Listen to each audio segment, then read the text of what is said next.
Welcome to the Leader's Edge, your path to personal and leadership growth. I'm your host, Steve Steele, alongside my co-host and partner in leadership, Ernie DeCumos.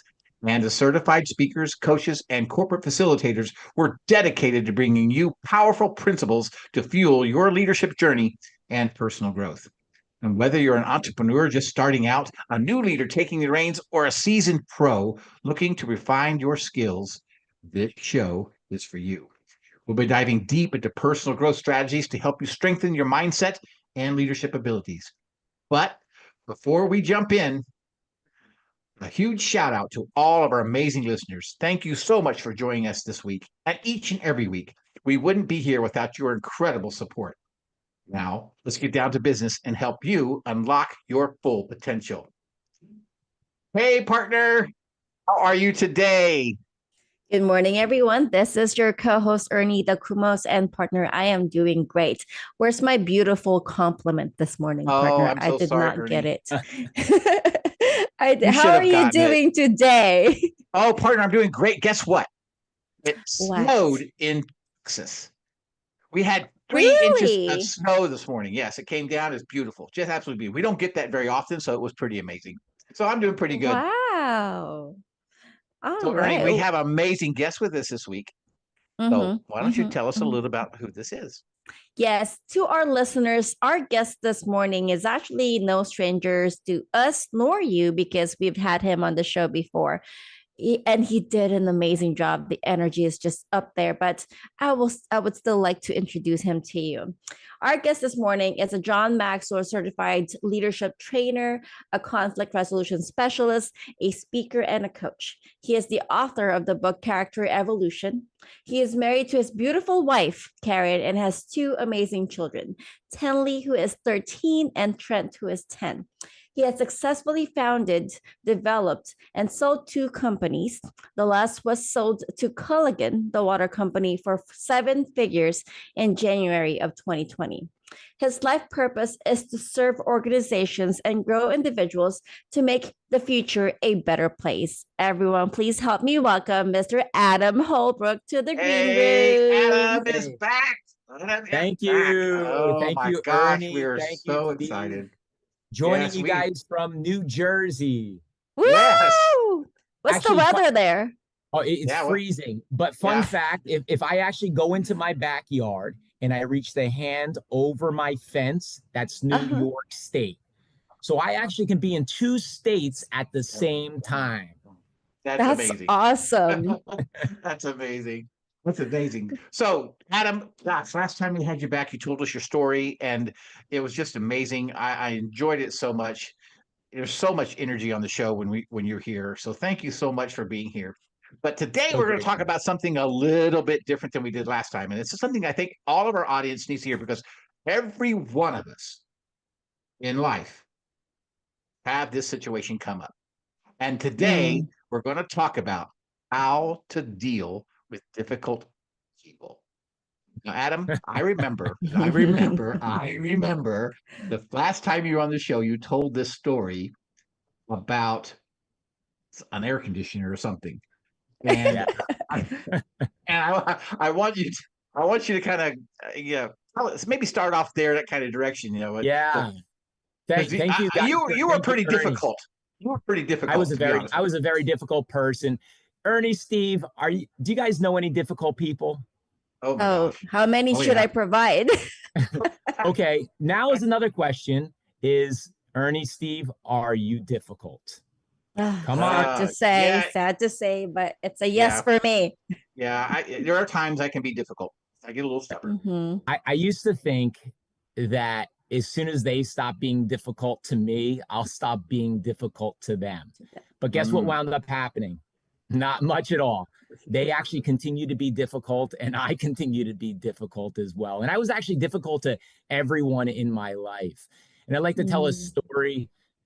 When I had my first business, I had a commercial office cleaning business, and I hired this guy to clean the floors in the bathrooms at one of my accounts. And after 3 days of hiring him, he asked me for a cash advance. He said he needed the money to pay his landlord so he wouldn't get evicted out of his apartment. I give him the $1,000 he requested, and the next day he doesn't show up for work. Oh, Now, I've been dealing with difficult people my whole life, but at that point I said, this is it.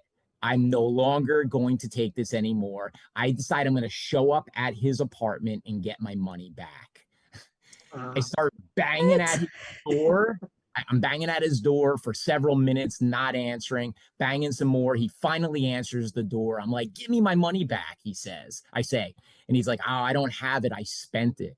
So I thought the right thing to do was to plow my way into his apartment. And I'm looking around his apartment for something of value that I can take.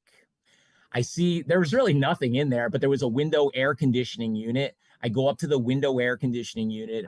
I wrap my arms around the unit and I yank the thing out of the window. Oh my God. oh goodness.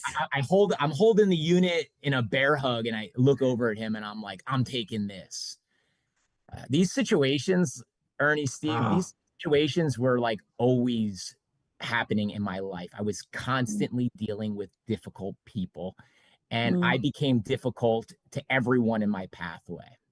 And then one day, Ernie, Steve, my wife said to me, you know, your life is spiraling out of control because you're so difficult.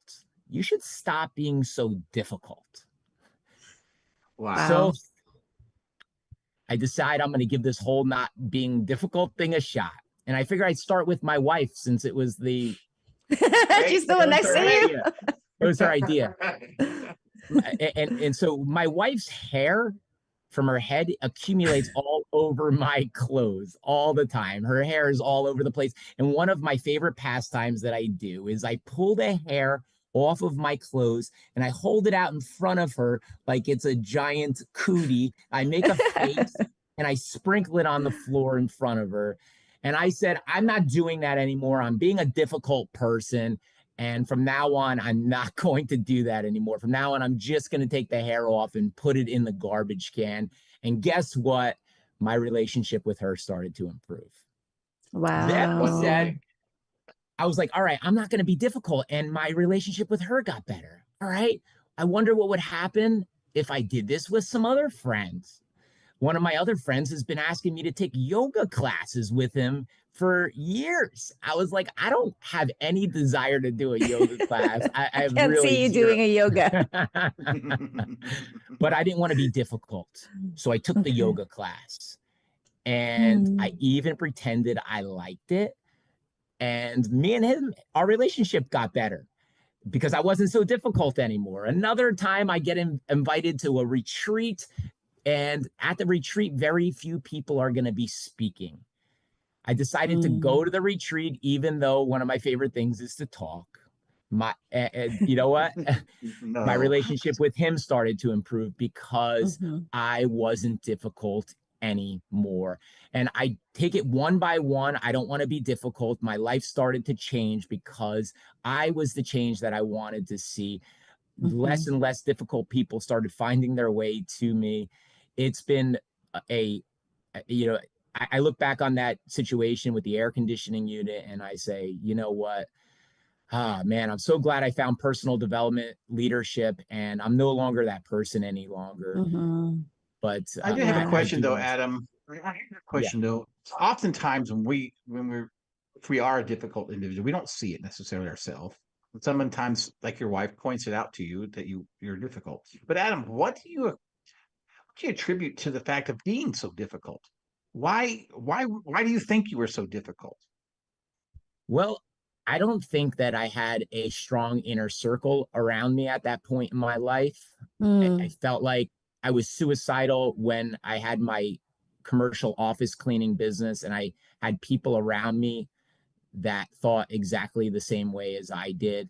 And I thought life was just a giant struggle. And when I met my wife, and she was the first person that was truly honest with me and loving and caring, and she's an amazing individual. And it took a lot of years to get it right and a lot of trust and a lot of believing her because I didn't have anyone that was credible around me. And from that point on, having that, and I'd recommend if you don't have anyone around you that is a good person, a good fit, keep searching, keep making yourself better, because those people will find you. Wow. Shout out to Karen, everyone. I mean, Let's your go. wife Yeah. is amazing. Shout out to Karen, you. amazing. I admire you, Karen. But I will bite, Adam. I will bite. I will bite, right? You mentioned that you have been a difficult person. And you have changed because of that comment from your wife. Can you provide strategies on how me as a person and our listeners can deal with difficult people as well, and start there? Okay. I have some strategies I can share with you. The first one I'd like to share is, and my father-in-law was the first one that introduced this one to me, was delaying your emotions. Think about that for a second, delaying your emotions. I used to want to react on people and I wanted to rip them apart. But as soon as you react on somebody, your character is defined, because we all can pretend to be somebody on a good day. But who we are on a bad day, when life is against us, that is how we are defined. Our character is defined. So as those emotions of rage and frustration come in, take a breath and recognize, if you can delay your emotions this time, the next time will be that much easier. In the beginning, it's really, really hard. And I don't allow my emotions to get to the best of me most of the time. I'm not perfect, but I am pretty good. And as those emotions come in of the rage, frustration, I take a deep breath. I actually practice the 7-11 breathing technique, where I take a deep breath in for my count of 7 and out for 11 seconds. And I practice this, and it kind of grounds me. Yeah, I so love that's the that. first strategy. That for me, it's probably going to be a lot of breaths like that. But I love that. Delay your emotions. Delay your emotions. Okay. Number two. Let me ask you, when somebody is like digging at you, how do you react to that? Do you respond in a way where you attack them, or are you calm and collective? And I'm sure you guys are much better now. Maybe when you were younger, it might have been different, but are you at the point where you can honestly say that I'm delaying my emotions and I'm not going to react anymore? I think for me, full transparency, there will be days wherein I can stop and delay the emotions, process it. But there will be days when it's just, eating at you, and just when fatigue comes, there's scenarios that can happen. So it's a progress. But the growth that I have seen in me is when situations like that arise, I'm able to process it and not be mad and not reactive for the longest time. It's become shorter, and having the the courage or vulnerability to say, actually, I apologize. I should not have reacted that way. Right. That's the growth that I've seen over the years. Right. And I can relate to that too, Ernie, with the fact that for me, it's like, if I don't handle a situation that comes up and I don't handle it immediately, and I delay that response, it eats at me, and it gets bigger and it gets bigger. It festers and it festers and it festers. And then over a period of time, if I don't handle it over a period of time, then I can be difficult, because I put up with it and put up with it, and put up with it, and I'm done putting up with it. Like you did with the the air conditioner. I don't rip things out of the wall. Typically. I've done that yet too. But for me, what happens is I get very direct, and I hurt people's feelings. And that's where I've had to grow, and I've had to learn. So for me, what I do is I don't delay my response. If I have something that comes, I don't let it fester. I talk about it then. I get it out. I talk about my feelings about it. I talk about what's going to be the benefits, and I also talk about the impact. So that's how I kind of look at it. Yeah, I'd like to share the second strategy with you. I mean, I could talk about that one forever, but let's talk about the second strategy, which is stop requiring an apology. Ooh, that's tough. Stop requiring an apology, because we all see the world differently. We all have different growth levels. We all see it differently. It may not have been their intention to hurt you. They may Mhm. We all see the world differently, but I'm not saying you have to hang out with them every single day. I'm not saying that you have to be with them ever again. Find some boundaries that work for you, adjust those boundaries accordingly. But by requiring a person to apologize, you are saying you must see the situation exactly the same as I do. Nobody sees any situation the exact same as another. Right. I like to Mhm. apologize when I make a mistake, but I no longer require others to apologize to me. Yeah, that is so beautiful. As a woman, and I have been there, I'm sure people can relate to me. When your partner or significant other makes you mad, I used to require my partner to apologize to me, not knowing what Yep. he had done wrong. So I love this. I really, really love this. Yeah. It's something that Yeah. we all have to learn I because, used to do like it you all the said, time. Right. right? Yes.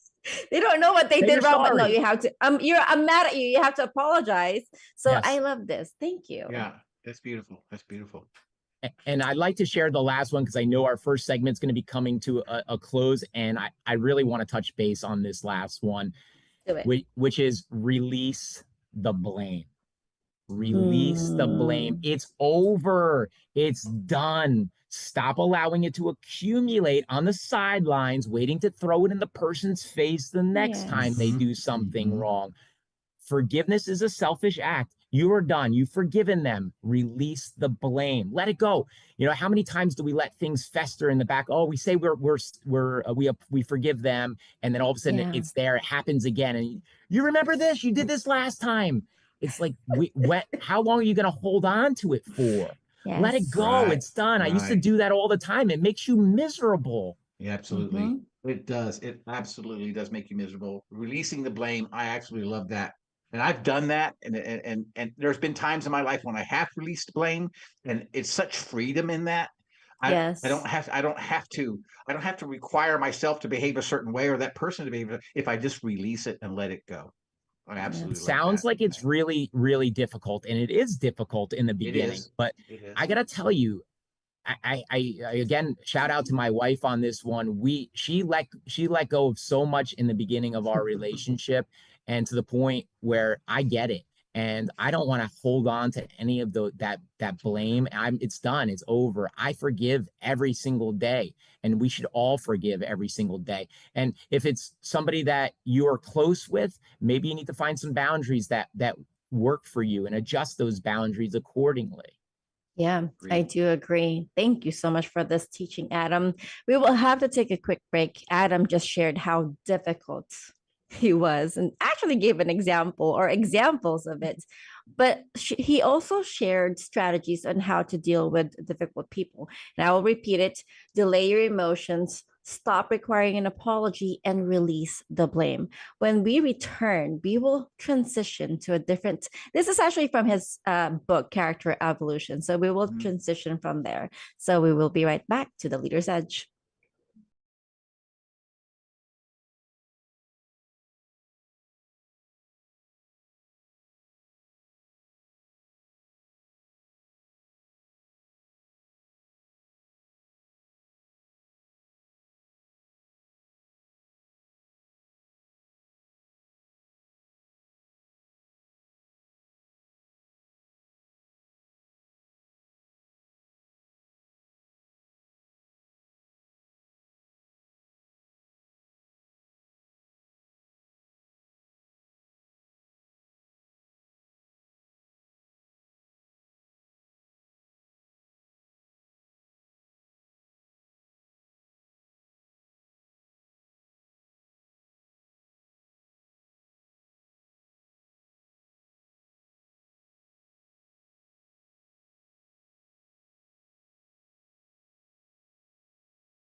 Hey everyone, welcome back to The Leader's Edge. I'm Steve Steele with my co-host Bernie DeCumos and our special guest this week, Adam Holbrook. Adam, we talked about that last segment. We're talking about dealing with difficult people, but we talked about 3 strategies: delaying your emotions, stop requiring an apology, and release the blame. Those are powerful, powerful things. But this time we're going to talk about connection a little bit. And from your book, in chapter 9 of your book, Character Evolution. And by the way, if you haven't got Character Evolution, go out and get it. You can get it on Amazon. It's an amazing book. Chapter 9, we talk a little bit about giving advice and different things like that. Should versus could, asking kind of questions. Can you elaborate on us what that actually means, what you're talking about there? Ernie, Steve, have you ever given someone advice? Yeah. Yes. Yeah. You tell them what they you tell them what they should do, right? Yes. Very rarely they actually take your advice. Yes. Most of the Mhm. time they actually get upset with you for offering your advice. I know want to help your friend, your family member out. You actually had the same exact thing happen to you. But as soon as you offer advice, what happens is the other person sees you. They think that you're above them. You're up here and they're down here. So what could we do instead is ask questions. Questions will guide the other person to figuring out the problem on their own. Questions open up the other person's mind to the possibility of another way. So if somebody comes to you, Steve, and says, Steve, I don't know what to do. I really want your advice. If you said to them, I think you should do this, I think you should do that, they don't want to hear it. Most of the time, they actually just want to hear themselves talk. Vent. Yeah. They want to be heard. They want to be heard. You listen to them, and then by asking them a question, instead of telling them what they should do, you could say, oh, what do you think you should do? Do you think that would work? What else could you do? You're going to guide them to figuring out the problem on their own. Even if you have the perfect advice and you really want them to hear it, they're not going to take that advice unless it's their own. So asking questions will guide them to figuring out the problem on their own. But after asking questions, if you ask questions and you have this burning desire to offer your input to others, replace the word should, as in you should do this or you should do that, which I believe the word should is the worst word in the dictionary. It's a command. It's a shutdown. It tells another person how to be. Replace that word should with the word could. The word could is welcoming. It's a suggestion. I used to do it all the time. I used to tell people what they should do. I used to say, oh, you're fighting with your parents? You should give them a call and apologize. Oh, it's your girlfriend's birthday? You should buy her flowers. Oh, you're sick? You should try this herb that really worked well for me. But instead, replace it with the word could. You're fighting with your parents. You could call them up on the phone. It's your girlfriend's birthday? You could buy her flowers. You're sick? You could try this herb that really worked for me. It doesn't seem like much of a difference to you, but it's going to make a huge difference in the relationships you have with others. Replacing the word should with the word could and asking questions will guide them to figuring out the problem on their own. It seems like to me, I'm sorry, Ernie, it seems like to me that instead of giving them a command or this is what you should do, you're giving them suggestion. This is what you could do. It's suggestion, right? Yeah. I like asking questions first, though. Yeah. I have a question. So in this scenario, I'm connecting the dots here. So as yourself saying you should do this, you are coming off as a difficult person. Is that good to assume? Ernie is correlating. Ernalita. My brain works today. Very Okay. Good. Very clever. So very clever. I guess we can say you're a difficult person if you're using the word should.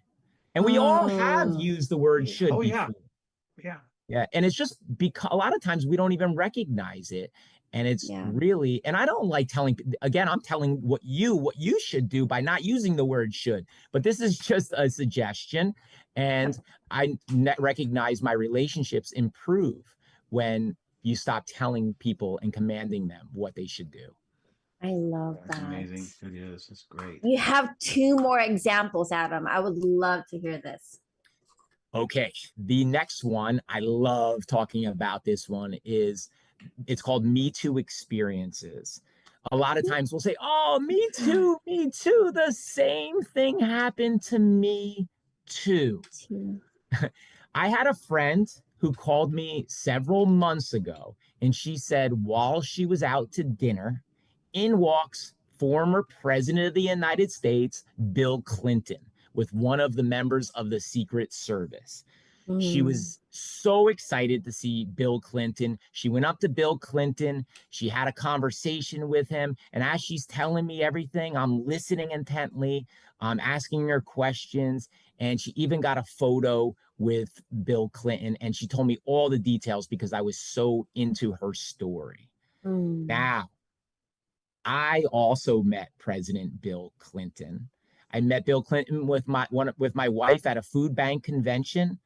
I got a great story with Bill Clinton, and I got myself a photo with Bill Clinton.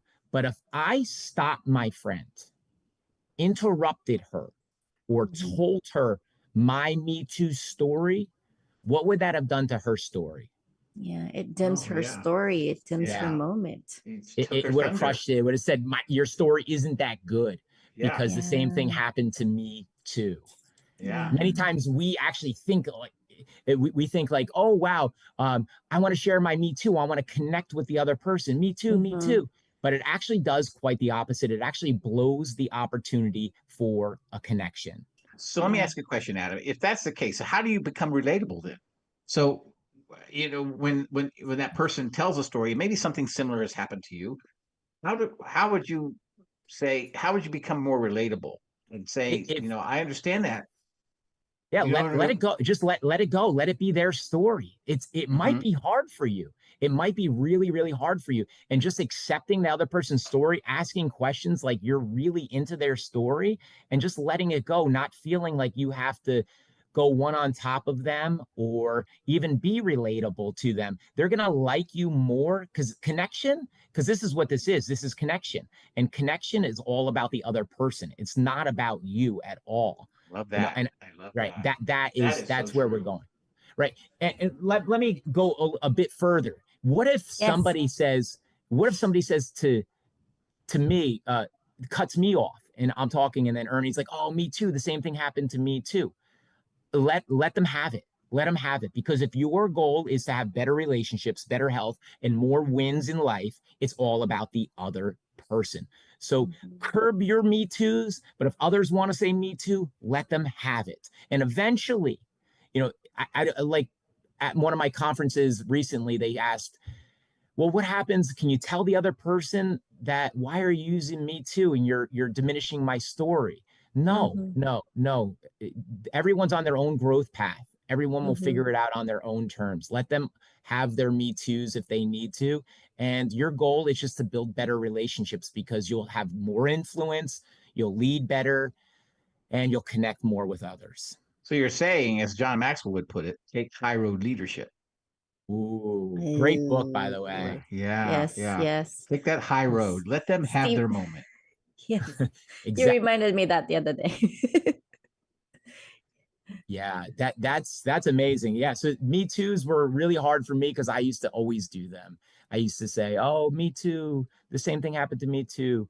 But I remember it was right as I was thinking about how to connect my last chapter, and the phone rang, and it was my friend, and she's telling me that story about how she met Bill Clinton. And I'm like, this is it. This is it. This is the missing piece for my story because I actually wanted to tell her my Me Too so badly, but I curbed it. And that actually made her tell me all the details of that story. She felt closer to me, and we connected very, very well because of that. And I could take her where I want to take her at that point. So at this point, she never has even heard your Me Too story about Bill Clinton, has she? I didn't even tell her it's in the book. Yeah. Yeah. I love Believe it. that. That is Believe it. amazing. I love it. That's awesome, Oh. Adam. That's awesome. Awesome. All right. What's the third one? I can't wait to hear this. Well, a lot of times we want to help other people out, and we're drained. Our own energy is drained, and we want to connect more with others. We want to serve other people as best we can. But if we can't take care of ourselves first, we can't pour into others. And I like the analogy, and I know John Maxwell has used it before, is filling our Yes. cup. When COVID-19 hit, I was working on this business, and all of a sudden my days went from learning and becoming the best version of myself to being stuck home with my kids 24 hours a day, 7 days a week. In the beginning, it was really, really hard for me. I was cooking, cleaning, doing laundry, constantly breaking up there, bickering. I was going to the bathroom several times an hour just to check on social media. It's 100% true. So after about a month of that routine, I said, I need to find something for myself because my cup was completely empty. I had nothing left to pour into my kids. So I wanted to fulfill my childhood dream. I committed to fulfilling my childhood dream, which was to get on stage and make muscles in a men's bodybuilding competition. I had worked out my entire life. Yeah. And I wanted to get on stage so bad, but I was always failed to get the body I had dreamed of. If I work out hard and get bigger muscles, I'd also get a bigger belly. And if I tried to do a cut and look super lean, I would look like skinny fat and not right. So I hired myself an online bodybuilding coach. He said, I got to start weighing and measuring my food, making sure I hit the right number of calories, fats, proteins, carbohydrates. And within 1 year, I fulfilled my childhood dream. And I got on stage and I competed in my first ever men's bodybuilding competition. And I actually, and I actually won first place in the Masters, which is over 40 years old, physique category. Wow. Awesome. If you can't see, Ernie is hysterically clapping, and Steve has got his mouth opened. But before you hold on a second. Hold on. Before you get all excited, this competition was on the downturn of COVID, and there wasn't a whole lot of competitors there. I'll have to be honest. You had to dim your light too. That was awesome, though. That was really awesome. They actually, I was the only one in the category for the Masters over 40 category, but I actually got a really cool medal to show I won first place, but I didn't actually beat anybody but myself. Yeah, you don't have to tell that story. Oh no, it's cool. I love that. That is amazing. But the bottom line was every day I was filling my cup. Every day I was exercising, hitting the weights. Every day I was meal prepping. Every day I was filling my cup, and I was able to pour into my kids' cup. And I actually really loved being home with my kids during COVID. Every day my cup was filled. Every day we went on hikes, and every day we hung out with kids that were in our pods because my cup was filled. I was able to pour into theirs, and they knew I wanted to be home with them. They were excited for me to be there with them. But I want to turn it to you guys. Is your cup filled right now? How could you do it a little bit more regularly? And when would you do it? Yeah, exactly. My cup is very full right now. Doing the radio show on a weekly basis is one of the things that fills our cup. I love this concept. I am huge when it comes to self-love and taking care of yourself. And just like the quote says, you cannot give what you don't have, right? So I've set boundaries in my life that is communicated to everyone. So then that's my way of filling my cup. When I say, okay, it's stopped working, no more work at that time, and it's out of my capacity. So that's basically how I would take care of me taking care of myself. What about you, partner? Yeah, same thing. I mean, of course, the Leader's Edge takes a lot of our time together, and we've spent a lot of time, and it's such a fulfilling thing for us. And it's the purpose of why we do what we do. And so, but it does get exhausting. It does get tiring. And there are those times when Ernie and I have this little thing we have together. There's a day I'm going to show up and I only got 20, Ernie. And she'll say, partner, I got your 80. And there's times that Yeah. she shows up and she said, I only got 60, partner. It's okay, Ernie, I got your 40. So Mhm. whenever we come to a point, Adam, where we don't have 100, she's at a 40 and I'm at a 20, and we have to have a conversation. And we Mhm. figure out what that looks like and how we can help each other and commit to each other to better and to help each other get to where we need to be. Because That's what it when works. you actually can give more, Yes, how much better do you perform, right? And sometimes exactly. as much Yes. as you love your radio show and you have to do, sometimes it's just a matter of 5 minutes of meditation. And a lot of times Yes. people will say like, I don't have time for Meditation. Who myself. has time for I that? don't have time for myself. But if you want to go further, if you want to connect with others, if you want to stop being so difficult, think about exercise for me. If I miss a day of exercising, I might be a little bit more cranky, Mhm. Mhm. right? Think about if you don't have what you need every single day, you may be a little bit more cranky as well, and you might be more difficult. Absolutely. Yes, Absolutely. yes. This is fascinating content, Adam. And yes, we have read your book, but this is just really connecting the dots. Yeah. I love it. Thank you for sharing and breaking it down for us. This is an You are extension of the welcome. first one. Yeah. You are Exactly. welcome. That cup has to be Exactly. filled every single day. A lot of times people will say, "Oh, I like to read a book on the weekends or I like to exercise on the weekends." And I'll say to them, "Well, what about the other 5 days a week?" And if they say, Mhm. "Oh, I'm going on vacation. I got a trip coming up to go on vacation." I'm going to say, "Well, what are you going to do when you get back?" You know, everyone gets excited to go on a trip and then all of a sudden they get back, they're like they hit that crash, like, "Oh, I need a vacation for my Mhm. vacation," or whatever they say. I don't even know. Right. We that's so funny. It's the same thing as, having New Year's resolution and you don't fulfill it. And it's supposed to be building habits instead of having a temporary New Year's resolution. Mm. Whole spiel about it. I do agree. I do agree. So And I think you have a segment coming up about habits, Ernie. If I saw that on your site, you're going to be doing a segment on habits, which I definitely will check out. That's awesome. well, think it's a workshop. It's a workshop. I, well, maybe we should have that too in the future, Yeah. partner. Yeah. In the Yeah. future. I love it. Sign Love up. Yeah. Shame plugging here. Shame plugging. Well, it. we will need to take a quick break. Adam just shared, and we connected the dots on how we can be a difficult person unintentionally, right? And he gave us 3 tips on how we can handle those scenarios. And that's using could versus should, minimize the me too experiences, giving someone their own story, and connection with yourself, which is filling your own cup. When we return, dun dun dun, I'm going to do this again. I will not share what we will talk about on the last segment, but we would love for From you to in come suspense. back. Yes, we will be right back to the Leader's Edge.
Hey everyone, welcome back to the Leader's Edge. I'm Steve Steele with with my co-host, Ernalita DeCumos, and our special guest today, Adam Holbrook. Adam, great segment. I loved it. It was awesome. We talked about the should versus could, and we talked about Me Too experience, and not to say Me Too, but to let them have their day, let them have their moment, and then connection to self. So now we're going to deal into a little different part. We're going to go to chapter 3 in your book, how to deal with frustration. Now, what the stories that I know of you that you've told me in the past, been a little frustration there, brother. So tell us a little bit about this and the opportunity you had here. So are you talking about the air conditioner? Yeah. That air conditioner is coming back to haunt me, huh? Every frustration we have is an opportunity to get to know ourselves better. Yes. I love that. I hate doing dishes. Every morning and night, my dishes pile up in the sink. I think about using paper plates all the time. I even had a conversation with my wife, true story, about hiring someone to do the dishes for us. I tried to con my kids into doing the dishes, but after the excitement of the first day wore off, I was back at it doing the dishes, and I wanted the entire world to know that I hate doing dishes. That's what I actually initially thought. But as I started to gain clarity as the real reason I hated doing dishes, it wasn't the task of doing dishes that I hated. It was giving up the time to do them. You see, I couldn't get a hold of the consistent time for something that I wanted to do, something that was going to make me better. Reading. I couldn't get a hold of the consistent time for reading, and I was taking it out on the dishes. So that's when I gained a gigantic aha moment. Immediately after doing the dishes, I take our dog, Luna. Hey, Luna, shout out to you, for a walk. Yeah. I decided to purchase my first audiobook ever. And I started to listen to audiobooks while walking Luna. And this has been a great routine for me for a few reasons. Number one, Luna's much happier. She gets a longer walk, except for when it's really cold out like today.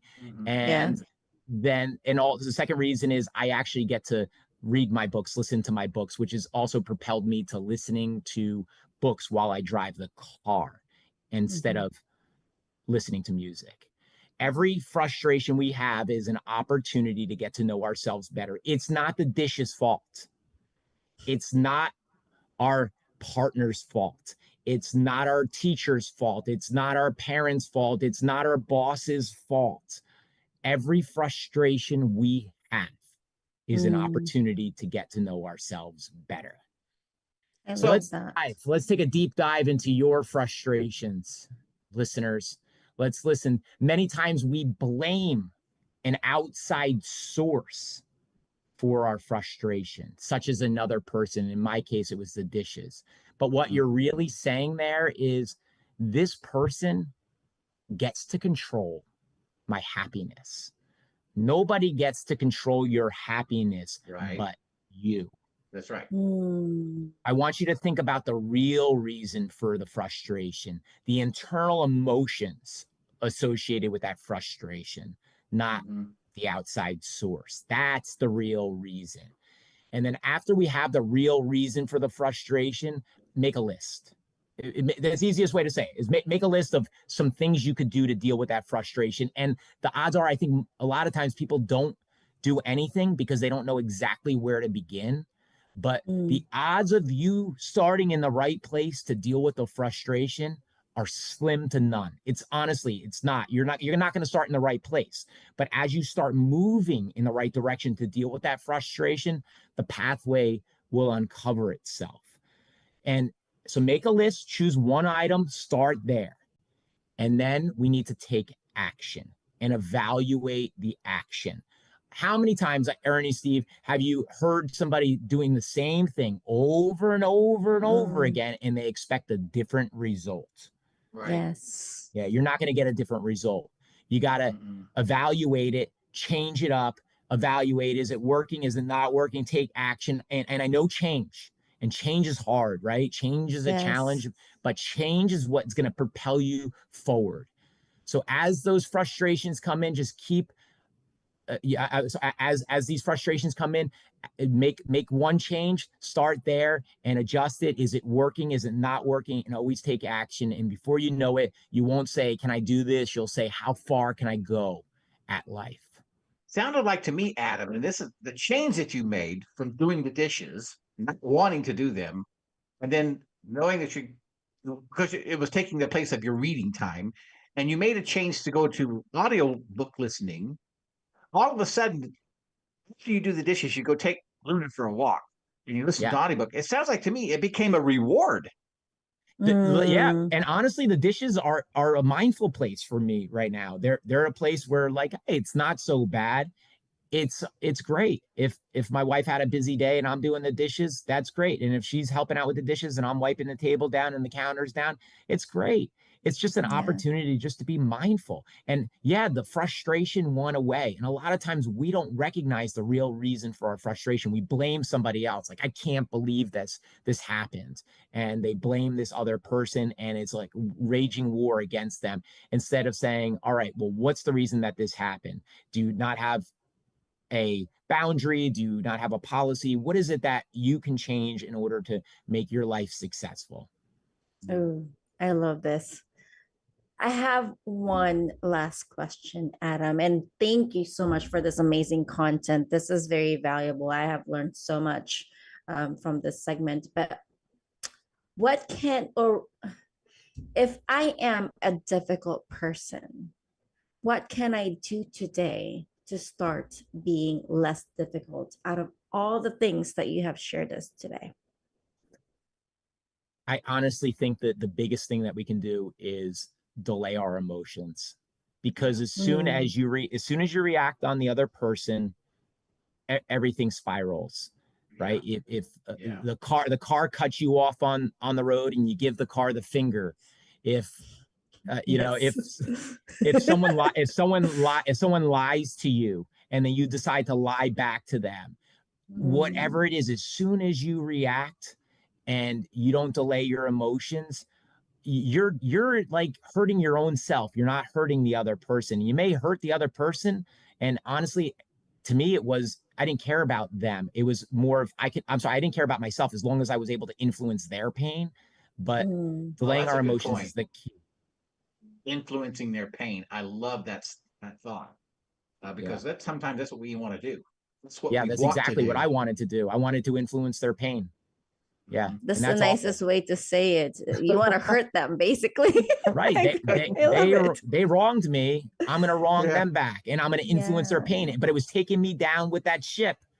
You know what I think we should do, Ernie? This is just a thought, but you know what I think we should do? I think we should, next time we have Adam on the show, we need to bring Karen. Oh, man. Let's go. Okay. We need to bring Karen on the show, and let's do check. Oh, wow. That would be amazing. It would be a great show. That would be a great show. She could teach us all so much. I bet she could. Yes. We will make it happen. And that's one of the things that Adam will be working on next. With that being said. With that being said, I'm sure our listeners are interested. How can they reach out to you? And what are you currently working on, Adam, besides the one that I said? I'm working with schools, and I'm doing a lot of conflict resolution, leadership training, classroom management. I coach administrators on time management. A lot of times what I'm noticing that the biggest concern with administrators right now is they're spending the majority of their time with the bottom 20% of their staff instead of the top 20% of their staff. So they're getting drained and they're not able to make their school better. But if we can help them with spending their time with their greatest leaders in their school, and it's going to make everything a lot better for the entire school. I love doing these conflict resolution workshops. It's my specialty. I like helping out with mental health. I've struggled with mental health, as you could probably see after this interview. I've struggled with mental health I can't tell. my whole life. So I feel like the best person to get advice from on mental health is somebody that is recovered from mental health. And that's where I'm at. And you can purchase my book on Amazon, like Ernie and Steve had said. It's Character Evolution. And you can buy it on Amazon. You can go to my website at www.characterevolution.org, or you can email me directly at Adam at, actually, let me give you the other one, info@adam-holbrook.com. Got it. Awesome. Thank you so much, Adam. And Thank to our you for listeners, having me. of course, we will have you back, so don't worry. Yeah. With Karen. Don't worry. Karen, are you listening? And this is recorded, so we just signed you up, Karen. You can play this back. To our listeners, if you have a product, service, or rebranding that you are launching in your company, we would love to help you promote it globally. Please contact our producer, Robert Culino, at robert.culino, CIOLINO, at voiceamerica.com for more information. Oh, Ernie, next Thursday on the Leader's Edge, we're going to have our dear friend, Jody Fuller. Now, Jody stutters. Talk about a guy who stutters, who went to officer school, led one of the largest platoons in the Army, turned comedian, and today is a humorous motivational speaker. You got to tune in to hear this guy. He's amazing. Jody Fuller next week. And as always, Adam, thank you so much for the day you've given us. It's just been awesome. Time. Thanks for having me. You guys are rock stars. Thanks for doing everything you do. It's the amazing rock star guest that we have like you that makes That's it right. more of a rock star. That's right. I'm so grateful for you both. Oh, thank you. We wanted to say thank you to all of our listeners and friends, because without you and the amazing guests that we have, the Leader's Edge would not be possible. We are grateful to have you here and so excited to connect with you next time. But for now, bye everyone. Bye everybody. Bye.